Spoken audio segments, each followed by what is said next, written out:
Toyota operates their business with no layoffs. They are one of the few companies that still do that. First, I will overview the circumstances that led to this situation. I will go through the advantages of operating a business that does not perform layoffs. I will follow that with the disadvantages. I will conclude with an example of a company that moved from no layoffs to layoffs and its impact upon their business. Next, let's have a discussion about what drove Toyota to adopt full employment.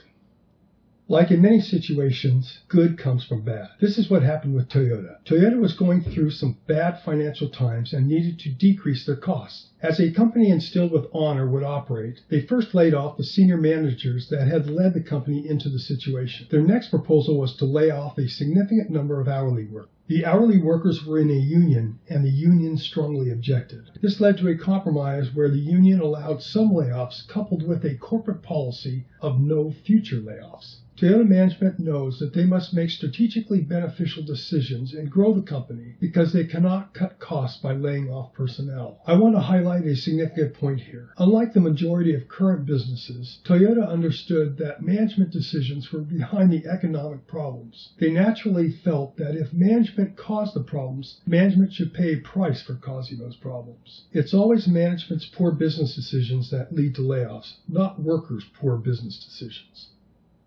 Toyota is one of the best-run companies in the world. What sort of advantages do they see from their no-layoff policy? First of all, it significantly improves employee morale. The employees feel pride in their work and accomplishment in its performance. If you don't have a no-layoff policy, then your intrinsic view of employees is that they are temporary. Under these conditions, you would seek to hire someone who has already performed the current job you are hiring for. If you have a no-layoff policy, then you hire the most intelligent employees you can find, train them to do the current work, and train them in the future to do future work. If you are a hotshot worker, you are often pulled to the most exciting work. With a no layoff policy, ending up on an interesting project that fails does not penalize you. There are disadvantages and challenges to having a policy of guaranteed full employment. The challenges usually end up on the shoulders of managers. Managers no longer have the crutch of just laying off people to decrease costs. It incorporates a responsibility to strategically grow the business. If an employee feels like they are a carbon unit, that clobbers morale, which negatively impacts business improvement. Management, not workers, shoulder the responsibility of full employment. The hotshot employee will no longer take on work that is interesting, but migrate towards the safest work to perform. This leads to a dumbing down of your employee workforce. Theory X managers may believe that full employment will make workers lazy. Theory Y managers will know that this is not true. Somewhere between 7 and 12% of CEOs are psychopaths. One characteristic of a psychopath is that it does not bother them, or maybe it is something they even prefer, is to hurt people.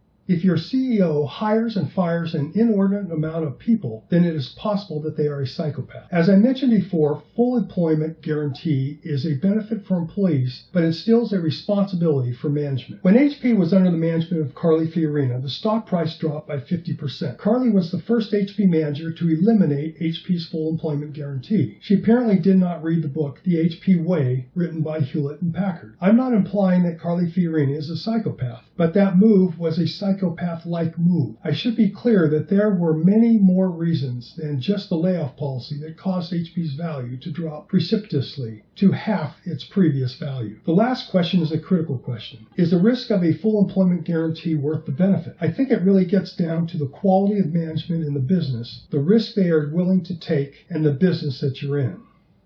The journey to greatness is neither fast or easy. You can definitely adjust how fast you go, but not how easy it is. There is definitely a sequence to greatness. I built the website www.buildyourtps.com. TPS is short for Toyota Production System. To guide businesses in their use of the tools of the Toyota Production System to take their systems to Six Sigma, just like Toyota.